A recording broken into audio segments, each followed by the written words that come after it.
నన్ను పలకరిద్దామని వచ్చిన ఆయన బండి పోయింది. నా బిడ్డను పలకరిద్దామని వచ్చిన ఆయన బండి పోయింది. నేరుగా ఏకాంతానికి వెళ్ళా, చెరువు కట్టెక్కా. కన్నీళ్లతో ఒకటే మాట, నువ్వేదన్నా చేయాలనుకుంటే నన్ను చేయి.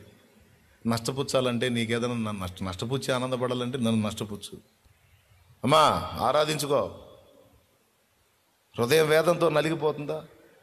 మౌనంగా నీలో నువ్వు కుమిలిపోవకురా, జబ్బు పాలైపోతావు,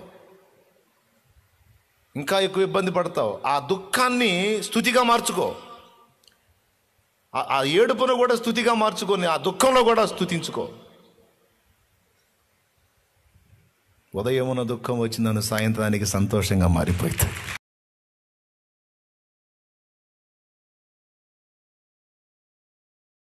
విరిగిందని లోకం కోరదు, విరగకపోతే నువ్వు ఒప్పుకోవు. అయిపోయింది, విరిగిపోయాదా? విరిగి నలిగిన హృదయం గలవారికి ఆశను అన్నావుగా, ఇంకెక్కడేం లేదు, రా. అయిపోయింది మా పని. నా అహం విరిగిపోయింది, నా జ్ఞానం విరిగిపోయింది, నా తెలివితేటలు విరిగిపోయినాయి, నా బలం విరిగిపోయింది. అర్థమైంది, నేను చేతగానోడిని, అసమర్థుడిని అర్థమైపోయింది. ఇంకేం లేదు. నాకున్న దిక్కు, నాకున్న ఆధారం అన్నీ విరిగిపోయినాయి.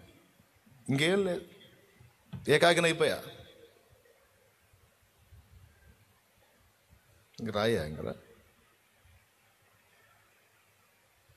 యాకోబులాగా ఒక్కడనే మిగిలిపోయాను, ఒక్కతనే మిగిలిపోయారా? ఎందుకు రాడు? వస్తాడు. గుండెలో నుంచి రావాలి పిలుపు. నన్ను పలకరిద్దామని వచ్చిన ఆయన బండి పోయింది. నా బిడ్డను పలకరిద్దామని వచ్చిన ఆయన బండి పోయింది. ఊరు మొత్తం తిరిగాం, కనపడలా. నేను దొంగోడే రోడ్డు మీద పెట్టుకొని కూర్చుంటాడా? ఇక్కడ పెట్టి అదా తీసుకెళ్ళాను.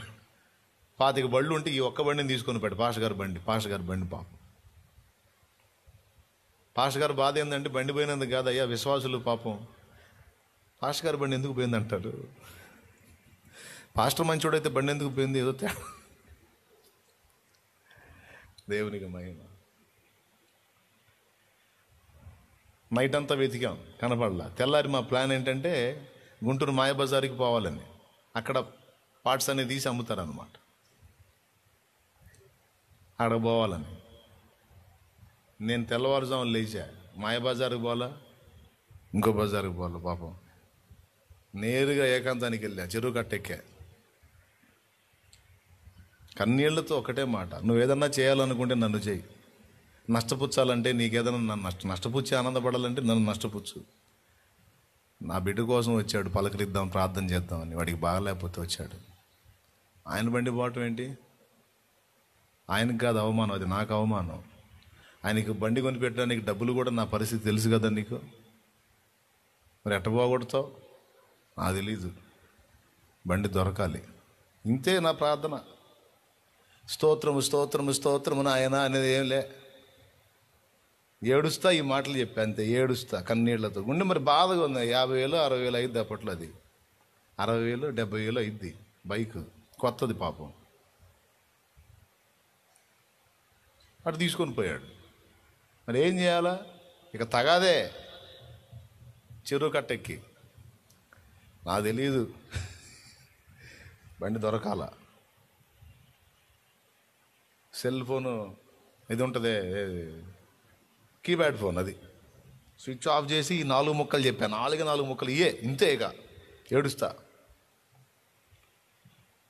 నాతో మాట్లాడంటే మాట్లాడాడు. నువ్వు వెళ్ళే ప్రయాణం ఆపటానికి నేను అది పోవటానికి అనుమతించాను. నువ్వు వెళ్ళే ప్రయాణంలో నీకు ప్రమాదం ఉంది, అందుకని నేను దాన్ని ఆపుతాను. ఆ ప్రయాణం ఆపటానికి ఈ పని చేశాను, డోంట్ వరీ అన్నాడు. అందుకోసమే నన్ను ఆపటానికి ఆ బండి పోతే మరి ఇప్పుడు దొరకాల. ఆగాగా, నేను ప్రయాణం ఆపుకున్నాగా, రాత్రి వెళ్ళాలి, ఆగాగా. నన్ను కాపాడటానికి అది పోతే అది దొరకాలి, యేసు నామములో దొరకాలి. స్విచ్ ఆన్ చేశా. ఆన్ చేయగానే ఆ పాస్టర్ గారు ఫోన్ చేశాడు, బుజ్జి అన్న. ఆయనే ఫోన్ చేశాడు. ఇప్పుడు అడగండి మీరు కావాలంటే. ఆయన ఫోన్ చేసి, దేవునికి స్తోత్రం, బండి దొరికింది అన్నాడు. ఆయనతో మాట్లాడలేకపోయాక ఏడుపు ఇంక నాకు ఎట్లా ఉంటుంది చెప్పండి మీరు. పెట్టిపోయాడు తెలుసా దొంగోడు బండి? ఒక పాష గారి బండి అది, ఇంకో పాష గారి ఇంటి ముందు పెట్టిపోయాడు వాడు. ఎవరు చేశారు ఆ పని? వానికి ఆ మనసు ఎవరు పుట్టించారండి? ఆ బుద్ధి ఎవరు పుట్టించారు? దేవునికి స్తోత్రం కలుగునుగాక. హల్లెలూయా.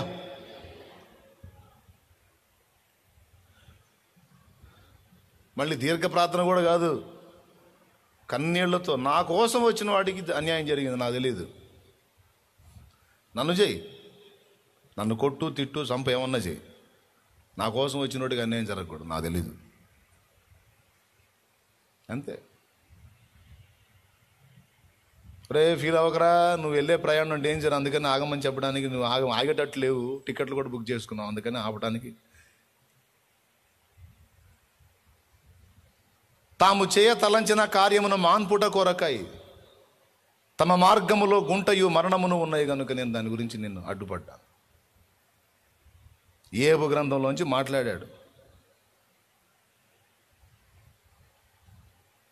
నేను చెప్పేది ఒట్టి మాట కాదు. మరి చూడండి, క్షణాల్లో ఇది ఎంత ప్రార్థన, పావుగంట, సెల్ స్విచ్ ఆఫ్ చేసి పావుగంట మళ్ళీ ఆన్ చేశా. నన్ను ఇందుకోసమే నువ్వు చేస్తే దొరకాలి బండి, అవుట్, దొరికింది. ఇంకా మాటలు లేవు, ఏడుపులే. ఎందుకురయ్యా నీకు తెగొచ్చేది ఏడుపు అంటారా? నా హృదయం నలిగుంది, నా హృదయం నలిగుందండి. చిన్ననాటి నుంచి రకరకాల గాయాలతో నలిగుంది నా గుండె. నాకు వచ్చింది దుఃఖం. నేనే నలగని గుండె కలిగినోడిని కాదు, విరగని గుండె కలిగినోడిని కాదు, విరిగిపోయింది ఈడ. అందుకే కన్నీళ్ళు వస్తాయి నాకు. హల్లెలూయా. ఆయన ఫోన్ ఎత్తి బండి దొరికిందంటే ఇక మాట్లాడలేకపోయి ఏడ్చా, చాలాసేపు ఏడ్చి. ఇక ఫోన్ మళ్ళీ ఆఫ్ చేసి మళ్ళీ కూర్చొని మళ్ళీ కాసేపు ఏడ్చి ఏడ్చి ఏడ్చి ఎందుకు? వెంటనే స్పందించినందుకు నా దేవుడు, వెంటనే స్పందించినందుకు నా దేవుడు, ఆయనకి స్తోత్రం. నేనే మూర్ఖుండ నీకు ఎదురు వస్తున్నాను, కానీ నువ్వు కరెక్ట్గానే ఉన్నావు దేవా, నేనే తేడా. నేనే మొండిగా కొన్ని పనులు చేస్తున్నాను, కానీ నువ్వు లైన్లోనే ఉన్నావు.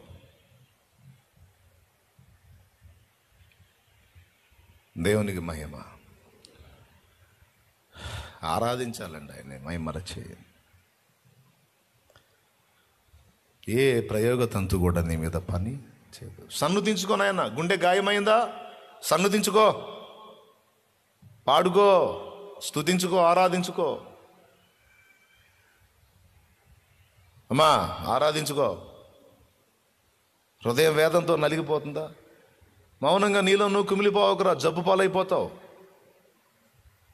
ఇంకా ఎక్కువ ఇబ్బంది పడతావు. ఆ దుఃఖాన్ని స్తుతిగా మార్చుకో, ఆ ఏడుపును కూడా స్తుతిగా మార్చుకొని ఆ దుఃఖంలో కూడా స్తుతించుకో. ఉదయమున దుఃఖం వచ్చిందని సాయంత్రానికి సంతోషంగా మారిపోయింది.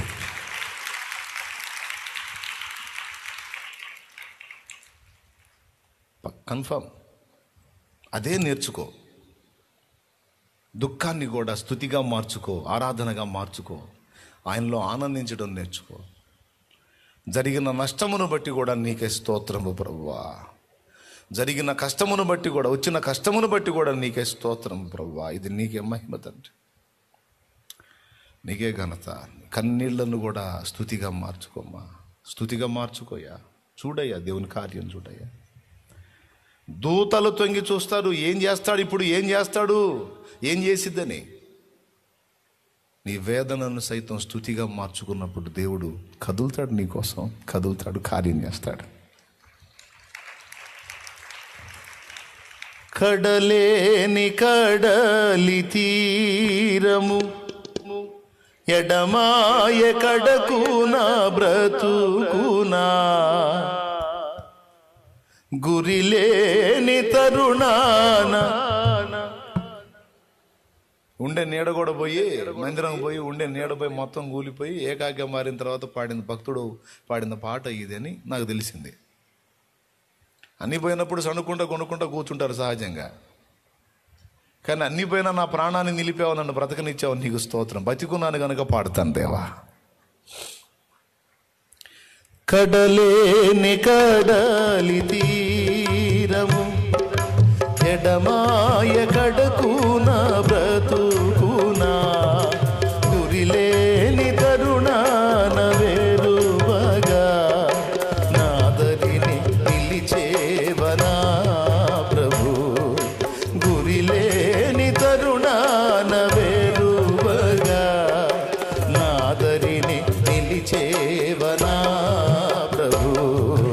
నేను వెళ్ళే మార్గము నా యేసుకే తెలియును.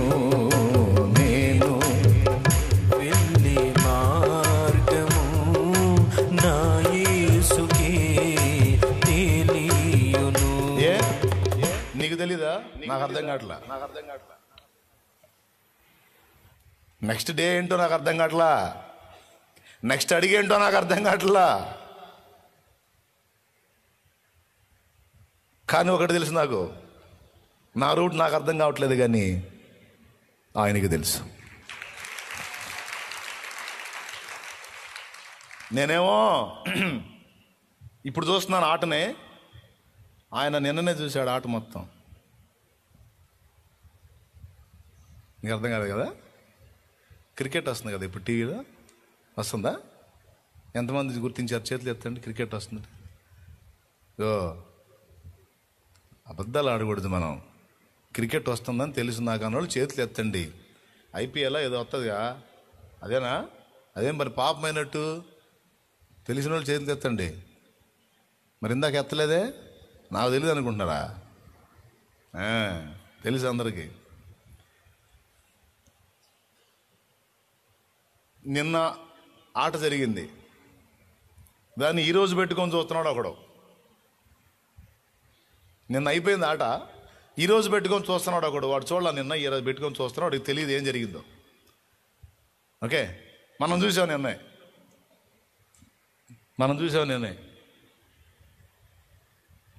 ఇప్పుడు వాడు ప్రతి బాల్కి టెన్షన్ పడుతుంటాడు. మనం పడతామా? మనం ఎట్ట కూర్చుంటాం? ప్రశాంతంగా కూర్చుంటాం. ఎందుకు? పైకి లేచిన బాల్ ఎక్కడికి పోయిద్దో వీడేమనుకుంటా, పక్కన కూర్చున్నాడు, అవుట్ అవుట్ అవుట్. అవుట్ కాదు, సిక్సర్. అది సిక్సరా? చూడిపోయి పడిద్ది, పడదు, సిక్సర్ అది. ఆడు 2 చేతులు ఎత్తాడు. దేవునికి స్తోత్రం, హల్లెలూయా. నిజమేగా? అంటే ఆట కొత్తగా చూసిన వాడికి ఉత్కంఠ, ప్రెషర్, టెన్షను, దడ, ఆయాసం, రొప్పి అన్నీ ఉంటాయి. నిన్న చూసిన వాడికి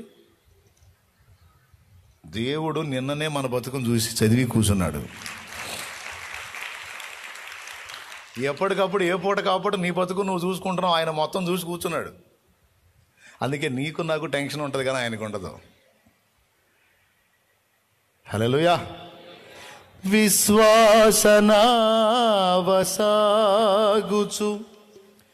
పయనిల్చు సమయాన నా ప్రభు సాతాను సుడిగాలి రేపగా నా ఎదుటే నిలిచేవనా ప్రభు.